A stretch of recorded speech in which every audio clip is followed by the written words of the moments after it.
Dear ladies and gentlemen, fellow deplorables, some words to our international military position and some good impressions of about GD Vance. Let's go step by step. So we have now the India-Pak confrontation. I got a little bit update, so it's really going on, but not really escalating too much into a huge war. But yeah, it is a war, and they shoot each other and destroy equipments of each other.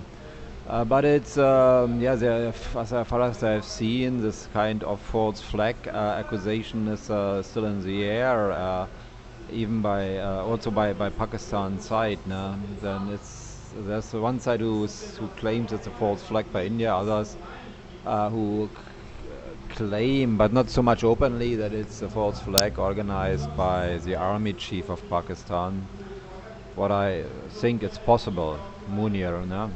And so I appreciate GD Vance's position to it because it's also my position. But a part of it that it's a confirmation of my position. I appreciate it, of course, because I really think it's, and GD Vance probably too, it's not our war, and we should not interact in wars, not our war. Yes, we have to go against internationally acting terror groups, including Islamic terror groups. No, there are more than only Islamic terror groups. No, narco-terrorists, an example, are a bigger danger right now, um, who are a threat against the national security of United States. Al-Qaeda definitely yes, Taliban no. We have destroyed many Taliban, and they have not organized one terror attack against United States. Al-Qaeda yes. Al-Qaeda and ISIS, they go international and they want to destroy United States. It's a case of national security. So what's the difference to Pakistan? Pakistan, it's about Kashmir, and I appreciate also the realistic and legal vocabulary of GD Vance when talking about the Indian administrated part of Kashmir. That shows the legal frame of it. The legal frame of it is that usually it's illegally occupied by India because they didn't do this kind of referendum. So there's a war about it, no? About this, demanding. We have such situations in Kurdistan as well. The Turkish government signed a declaration that they will provide independence to Kurdistan. They have never done it, and so there is some kind of legal background for the Kurdish PKK.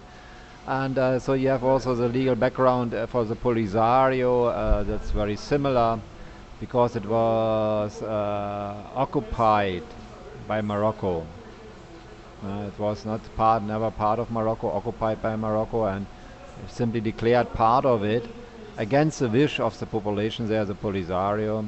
So they have the different regions like this with a legal background. So this kind of terrorism, there may be a lot of involvement and sympathies from terrorists who are a national threat to the United States of America.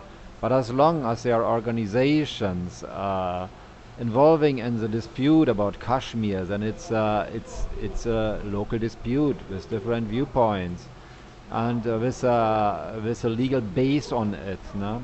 Kashmir should have been declared, should have made India was obliged, and they had to write in their constitution that Kashmir is not part of India but will be administrated by India until they have a plebiscite about their independence, and they would probably vote for being part of Pakistan or being independent instead of voting for being part of India. No? So India prolonged it, and now they abolished the constitution and the international laws and occupied it. No? It is understandable in the way, and that's why Trump was also right in this, not to intervene too much in it. I would have expected that you speak against it at least, but not really intervene, because they had a kind of right, because many groups acting there in the Kashmir region acted also in India with terror acts. So some kind of argument is there available on the Indian side for it. But we shouldn't interact in this when there is a movement only fighting for the independence of Kashmir.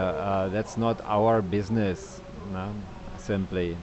So uh, That's what the groups are mainly about. No? Groups involved there. There are also some small parts of ISIS-related groups. They are our national security threat, and we may kill them there as well. Doesn't matter with whom they cooperate. But groups fighting for an independence, doesn't matter what kind of religion they have, it's not our business. It's not. This is not our war, like GD Vance said. I appreciate it. I appreciate the vocabulary. Indian administrated and occupied by India administrated and occupied part of Kashmir. That's still international legal fact, but abolished by the Indian constitution. But yeah, we shouldn't interact. We have interacted too much in these things. It's not our war and doesn't affect the national security at all. And yeah, but we can mediate. We should play the mediator. And if you think, Donny, you will have to answer and manipulate the situation by tariffs. Do it. I think that's okay in such situations. No? But no, no more money and no more funding.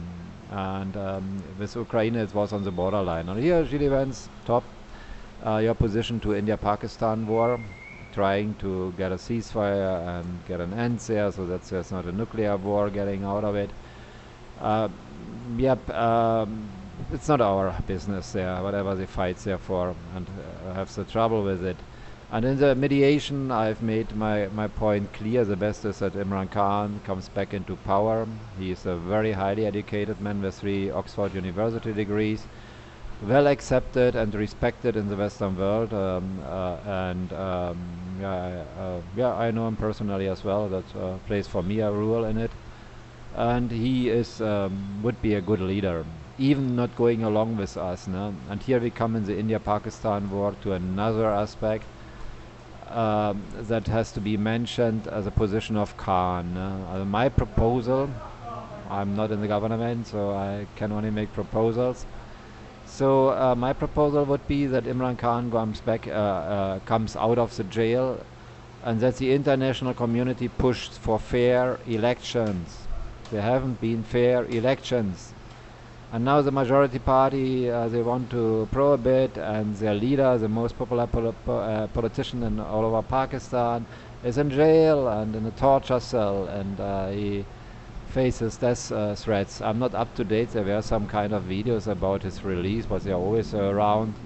I don't think there has been a release. If, would be cool, but we should push for it, and we can do it bipartisan. We can work together in the areas. We have something in common, of course, with Democrats. And there are many Democrats pushing for the solution in Pakistan, and there are many Republicans, but not all, pushing for it. And so the push should be also about the release of Imran Khan, and the push of international controlled, fair elections without threatening anybody. And yeah, then let's them vote for whatever they want to vote. No? It's their country, not our country, and they have to vote up to their laws. No? But the party shouldn't be prohibited. The biggest party of Pakistan, and Khan should be allowed to run for elections. That would be the best for the world, because his stance is not in favor. I think Benjamin Bibi doesn't like it too much, because Imran doesn't want to cooperate with Israel. He still talks in favor for Hamas, but I don't like neither. But the main issue is that he stands for a peaceful Islam. He doesn't want to get Pakistan involved in any war. He wants to get rid of international acting terrorists in the region, except this part fighting for independence with Kashmir. But this is understandable. And yep, it would be really the best when Imran Khan comes in, and this kind of peaceful Islam, and with a huge Muslim population and a formerly hiding place for terrorists would be a good change. No? The government now has no control of the country, and they would have an interest to have an international conflict. Although it could be that they have initiated the false flag by themselves. I suppose, yes, it's the highest probability, but yeah, India would have a kind of interest as well for a false flag, because they want want this problem in Kashmir finished there, and they want to get rid of all the people still demanding an independent Kashmir. And so this was gives them the right with this false flag to destroy the people in the Pakistan side of Kashmir, helping and housing the people who fight for the independent Kashmir on Indian side. Both sides have a kind of interest in this game for a false flag, but I suppose that's army chief of Pakistan, unifying the country because they don't have real control about it. Balochistan is controlled in big places now by their independence movement. When we talk about Balochistan, we talk about the biggest state in Pakistan. It's a huge territory. But we talk also about the state with the lowest amount of population. There are just few people living there. But that's also the price that they got it done to control big parts of Balochistan already.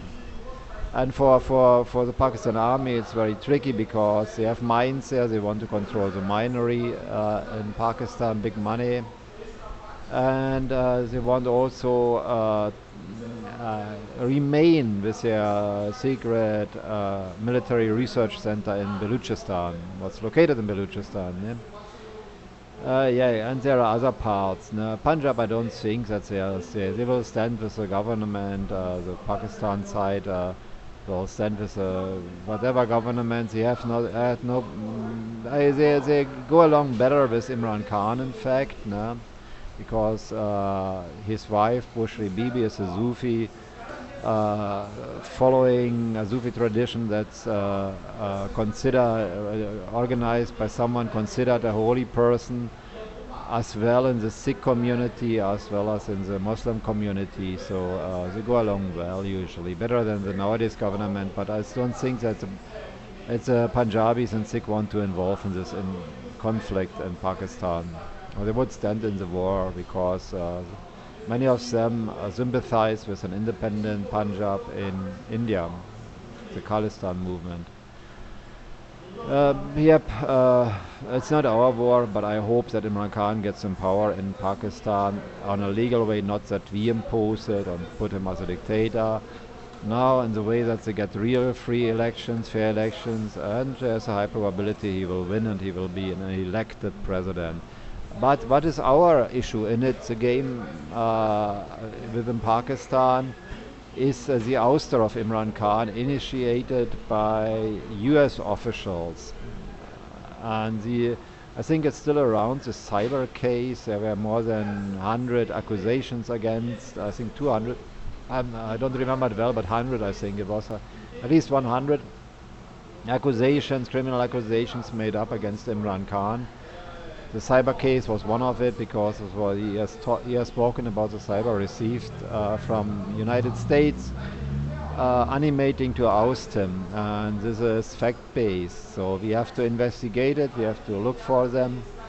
They will argue that Imran Khan made up good relations to China and Russia. Even we wanted them to act more in form of sanctions, decide more with USA. This they may argue, so that's against our national interest.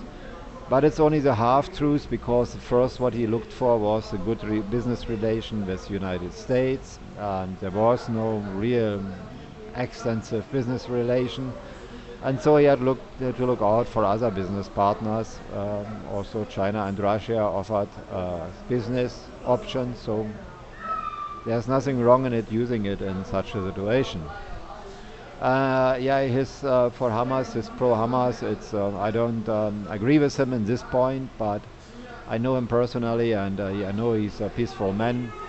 And because he thinks about Kashmir, and Kashmir, of course, he stands for Kashmir. He wants that Kashmir gets independent from Pakistan, but without using military force or terror acts. And he probably think on Hamas in a similar situation, trying to get independent Palestine, like independent Kashmir. So in the beginning there was really, but I think talking to him, making him aware what kind of organization Hamas is, make change his mind, no? Because there's really a history behind it. Hamas, Fatah were the original fighters for independent Pakistan.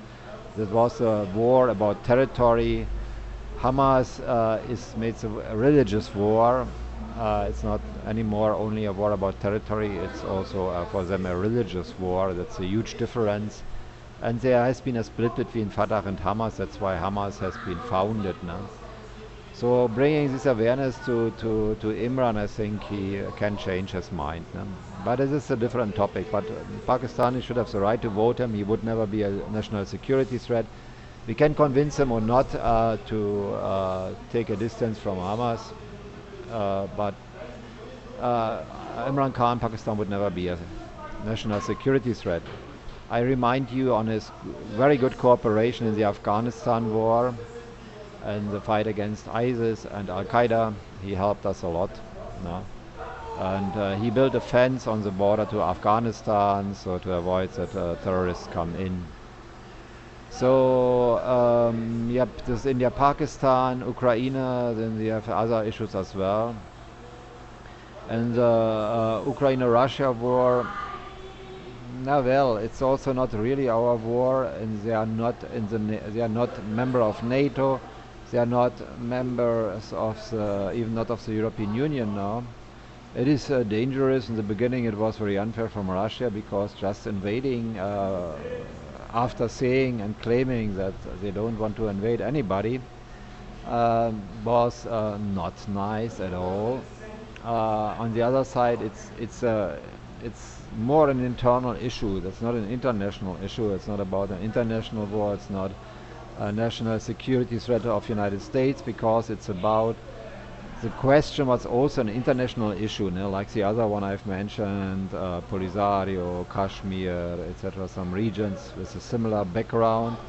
What are internal issues because Kurdistan, because they want Kurdistan, it would be in favor for United States when the Kurdish people get their. Then now we come to Syria. Okay, I mentioned first Syria because of the Kurdistan issue. No? Kurdistan now is difficult, and I think you have pushed Erdogan to try to get along with PKK and with the Kurdish people for preparation for his next elections and also for our national interest because our special force soldiers get really fed up with Turkey because they attack our allies in wars. The Kurdish fighters always have been our allies, very good allies, not running away, specifically the women. Some men, yes, but the women, they stand their ground, they take the weapon and defend Kurdistan. Some men too, and some men like to enjoy a beer on the TV in Germany as refugees. But nearly all Kurdish women fight for their country with weapons alongside the United States. And so yeah, our special forces are fed up with Turkey because they attack our allies. No? And that goes on the borderline of national security of United States of America. Your intent, Donny, to get some peace between the involved ones because you like Erdogan. I don't like him. You like him. Okay, let's stay it like this, and let's be it like this. That's not a big issue yet. So likes and dislikes are different. But the problem is that I think it's an illusion when you think that Erdogan will go along well with Kurdish people in Turkey and with the Kurdish people in Syria. I'm not sure. Prove me wrong. I would be glad about it. But we see it now also in the way of the Turkish allies, the Al-Qaeda group now in power in Syria. No? I think you pushed to convince them to get the Kurdish people as allies. Not sure if it was the right idea, no? Because they still continue to suppress other religious groups in Syria, in their controlled Syria. And if this would be a real peace between the Kurdish people and the Al-Qaeda government in Syria now, I may have doubts. The better would have been that Kurdistan at least in Syria gets independent, and or at least let's say that would be trouble with Erdogan and NATO, I know, or at least a very huge autonomy with the help of United States. No? Because this would be a buffer between Iran and the Syria. Syria and Assad was not a problem like this for Israel. I disagree with Bibi because no, Assad was not. He was theoretically against Israel, but he has never attacked Israel. He has allowed Iranians inside to organize some activities against Israel, yes, but Syria was not on the way to attack Israel. And so you have this, but you have the Kurdish people. They are friends of United States, and allies of United States, and they don't go along well with Iran. So we would have our people and our allies in an independent way close to Iran, in case there will be a confrontation. There would be more security and safety for us as well. And it would be a buffer, so Iranians would have to fly into Syria to get their people into Syria and their army, etc. They couldn't use the land route, and then they have to fly over the space of an independent Kurdistan, and they may not allow it. Yeah, that would be difficult for Iran to come close to the border to Israel. Yeah, that's my 2 cents onto it. Iran, Syria, no, Syria, no, I don't really trust the Syrian government. You think you can manipulate them into something good? Try your best. Wish you good luck. I'm not sure if I'm happy with it. Yeah, and then Ukraine, Russia. When there is money flow and all the promised money flow you have done for $500 billion, and we shouldn't do such things because we have too many debts, and that's a huge amount, should be controlled because Ukraine is still a corrupt country. Yes, we should intervene as a mediator. So my advice would be intervening as mediator, use sanctions whenever you want, but stop this kind of financing the war. So what we have a kind of situation when we talk about conventional thing, Orban was right, but he used other numbers, not really exact the numbers of the population. It would be in the real numbers what he said and was correctly 440,000 Europeans ask 440,000 Europeans from the European Union ask 340,000 Americans, US Americans, to help them to protect them against 140,000 Russians. Yes, it's conventional numbers, and that's the situation. So, in the way of soldiers, in the way of they don't need our soldiers because I mean they have Europe has 440,000 inhabitants. They face 440 million inhabitants. They face 140 million Russians. So this wouldn't be an issue in the way of number. They can defend themselves, and Britain doesn't belong to the European Union. Comes additionally in. They want to stand against Russia. Also in the conventional way, when they ask for soldiers from a country with less inhabitants, like the United States, then it would be more like should be considered a joke. What makes it real troublesome is that Russia has plenty of nuclear weapons. And European has nuclear weapons as well, but it wouldn't match the amount. That's the only tricky point in it. But sending money, no. Sending soldiers, no.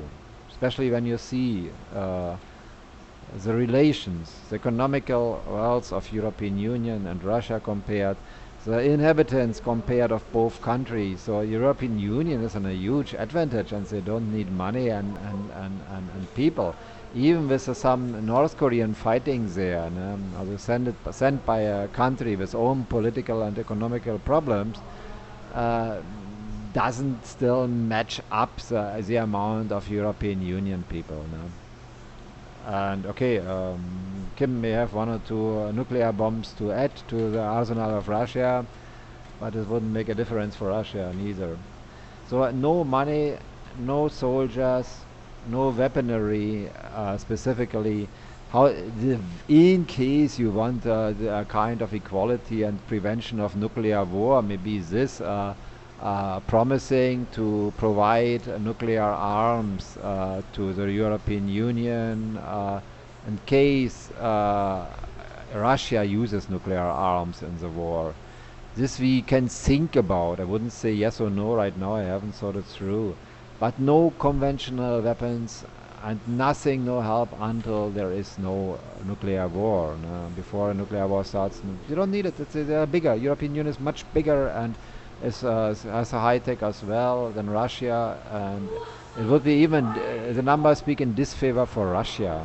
That's a fact. So why we should intervene when 440,000 people ask us, we have less than them, to defend them against a country with not the half of their own population.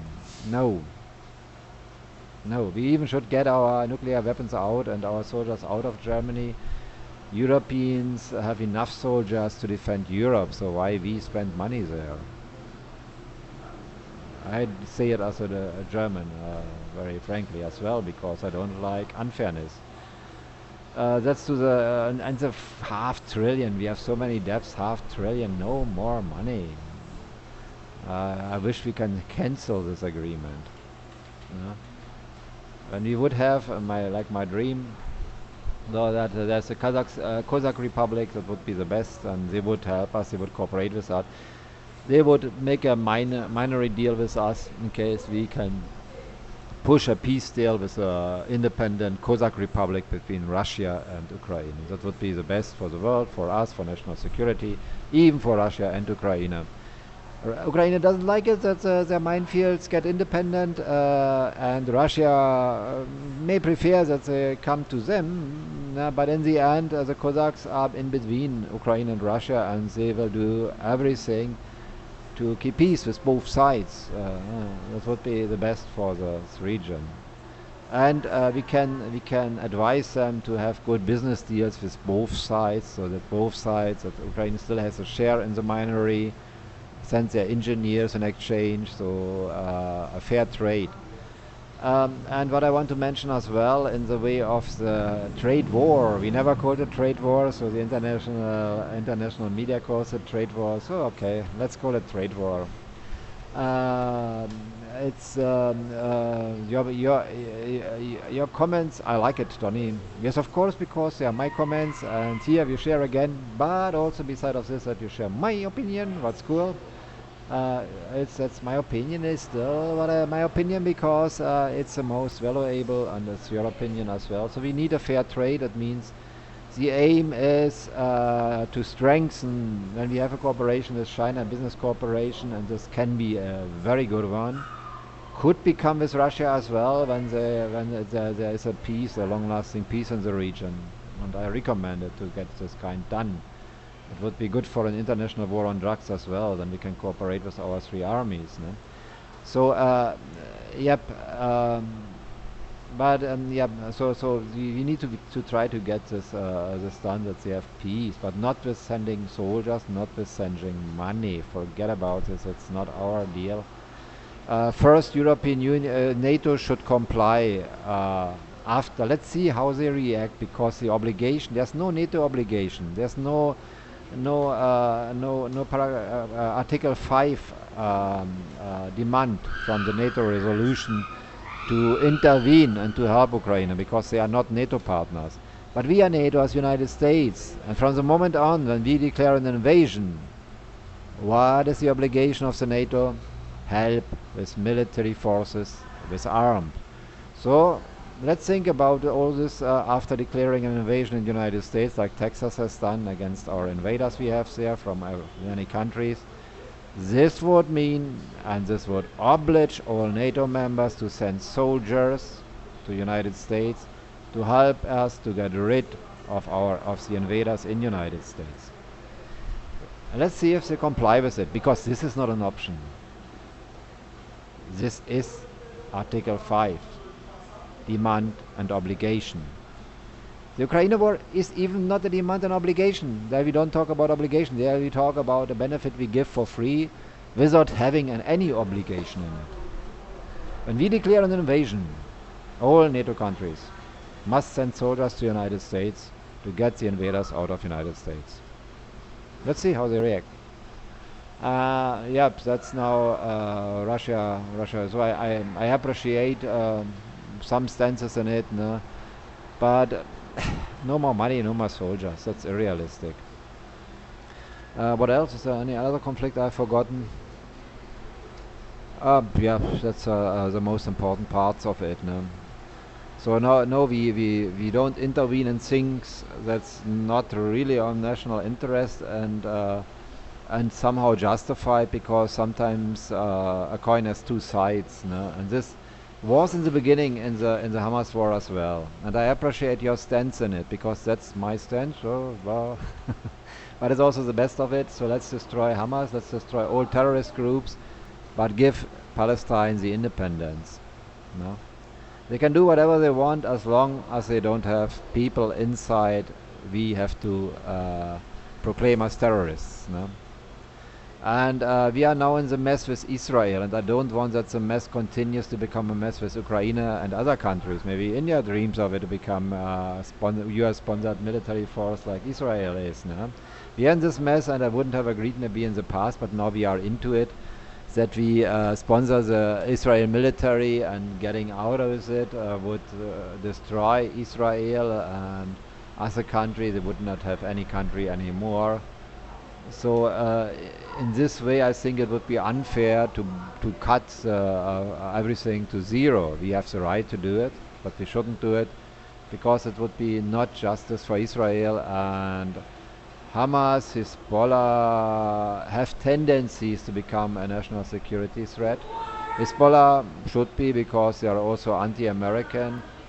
Hamas on a halfway, yes, but an example how they react now in the United States, not fully really a national security threat. Houthi are a national security threat, and all three has to be watched and destroyed. You know. So one thing, yeah, we should consider all three groups, the terrorists also from our side, so we need to help them, to destroy them.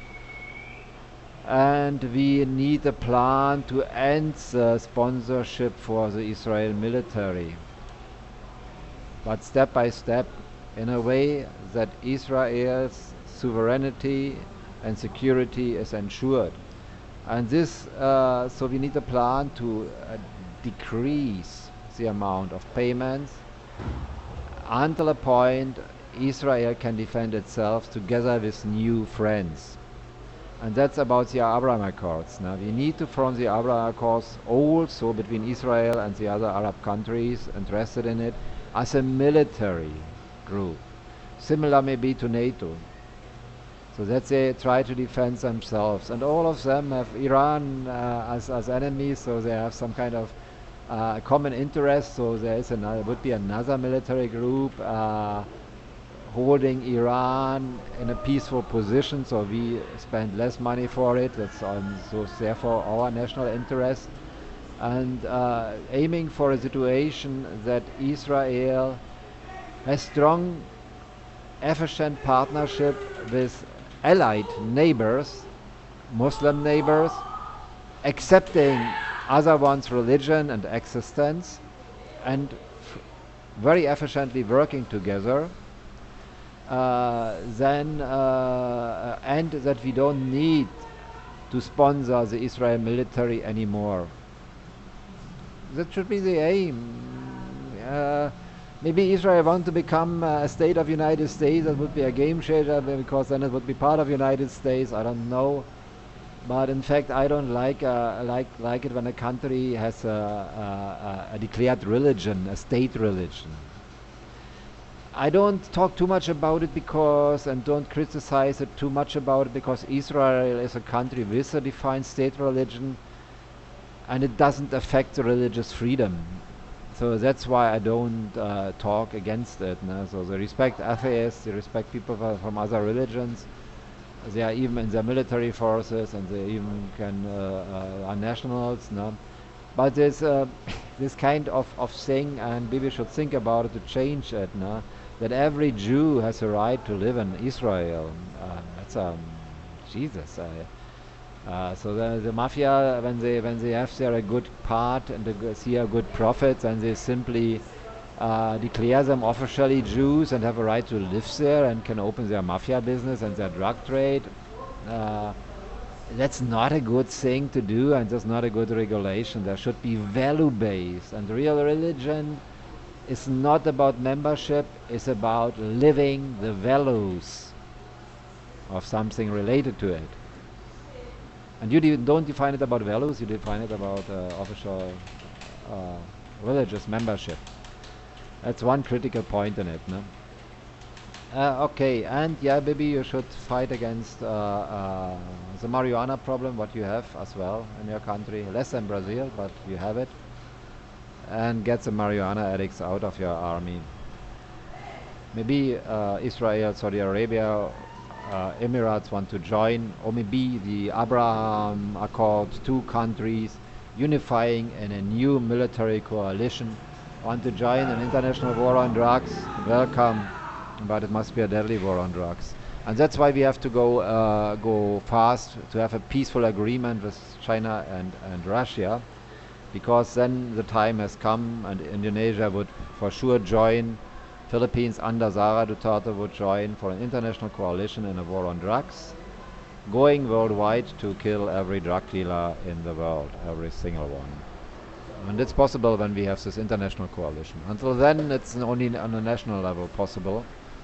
But after this kind of cooperation, military cooperation between Russia, China, and the United States, worldwide actions are possible, and the end of drug dealers worldwide is in reach and can be in reach.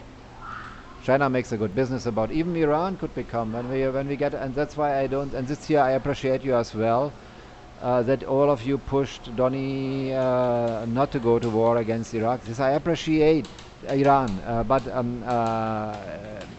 but you should be tougher against Iran, so we shouldn't abolish it. No?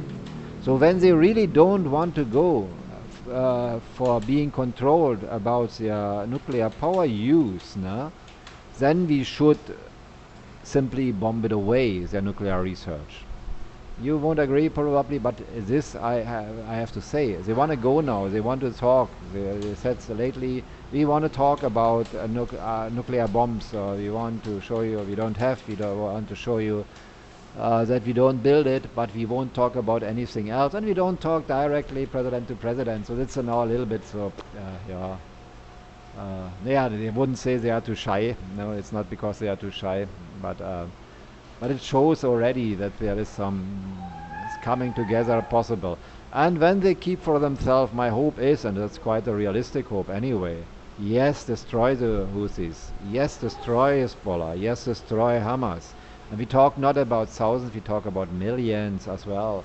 It's not like in Brazil with millions of people, or nearly 100 millions of people related to drug traffic and organized crime and have to be considered terrorists in the United States. It's less. No? As I said, I guess in Palestine it's about 700, 800,000 terrorists that should be killed, and we have not reached yet this number. And in Lebanon it may be 1 million. And also Houthi have to figure it out, but it's much less than 2 or 3 million. But I have to figure it out. No? That should be killed as terrorists. Go strike hard against it, yes, and leave their peaceful amount alive, that they run their own state and country. This I appreciate as well. And China, and in China that you have there's that you said you want a fair trade with China, that both sides have a fair deal and benefit each other. That's the way to go. For every business, that's a good business when you care about the well-being of the business partner, then you care about the well-being of the business done with them.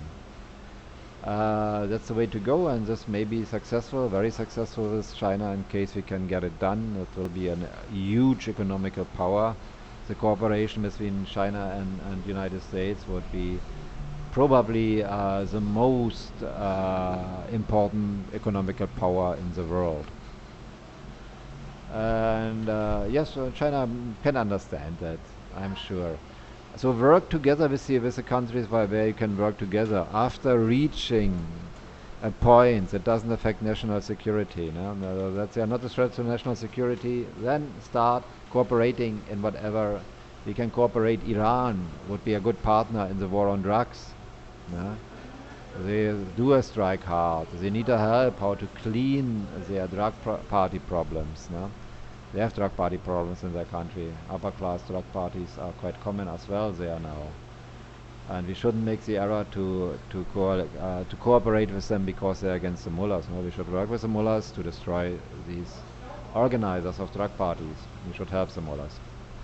And yep, so we can cooperate with China. It's a business. When their business is running, the Chinese people will trust us, and then we can get a deal that ensures the safety of Taiwan. It's then more about vocabulary, no?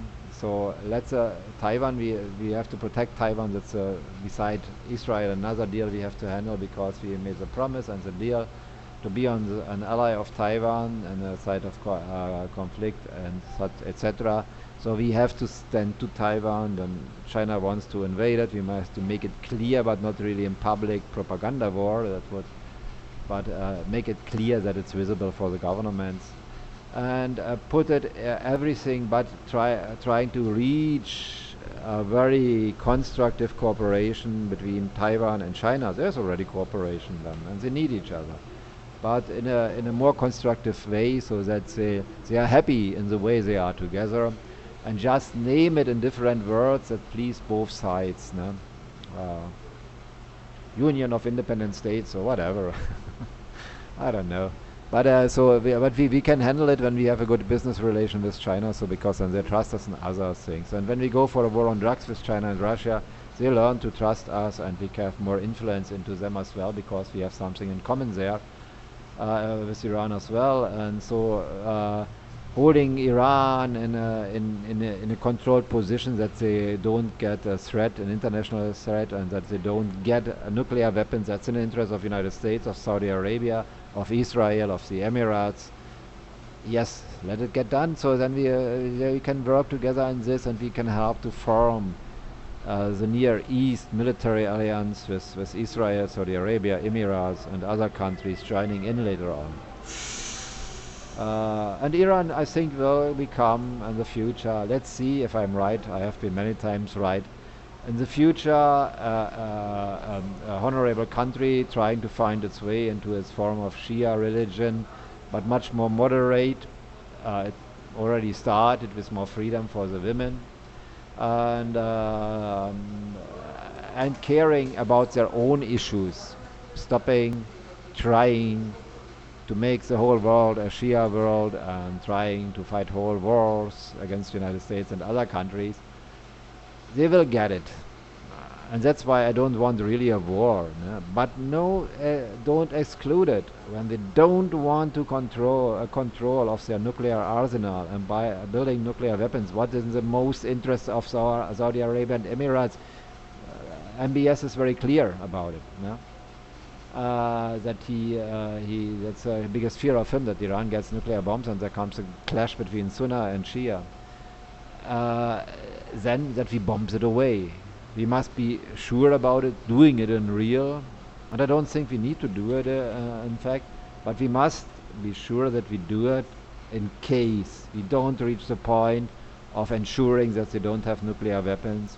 We must be sure, yes, we do it. Israel has a plan and knows where it is and wants to bomb it. I think this was Bibi's plan. I agree that we should do it in a certain moment when they don't want to deal, but they already said, yes, we want to deal. And we want to talk about this now, suddenly. No? But also because there's a threat of a war and of a nuclear catastrophe in Iran after having bombed away a nuclear research center.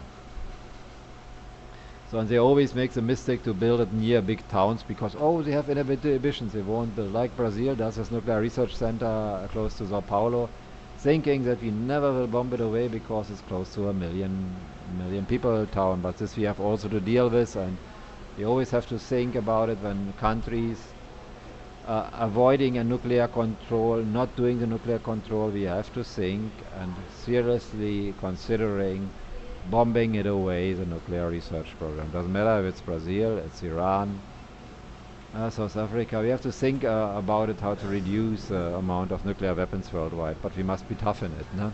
So I appreciate your stance in this. I have to say, and it's a bit surprised, GD Vance, that you go along my argumentation. I appreciate always when you go along with my argumentation, like Kim Jong-un, I appreciate it, but for different reasons. He doesn't know what's the best for the world, and I do know what's the best for the world and figure it out. So I'm not talking like Kim Jong-un, yeah? So, but yeah, we both appreciate when people agree to us, ne?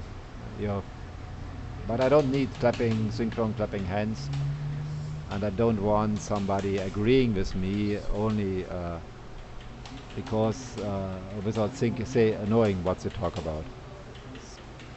See you.